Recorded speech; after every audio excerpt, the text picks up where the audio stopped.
Hello guys, alam lang akong ano tong prutas na to. Palagi nabili si baba niyan, tapos pinapatikim niya sa akin, tapos late ko na nalaman na iyan pala yung bunga ng cactus. Hindi ako naniniwala kasi sorry, para siyang bayabas. Yan, pag biniyak mo yan, para siyang bayabas. Wait lang guys, magta-try tayo ng isa.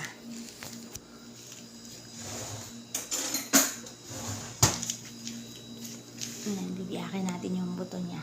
Ayun, loob niya pala. Oh. Ayan siya, oh.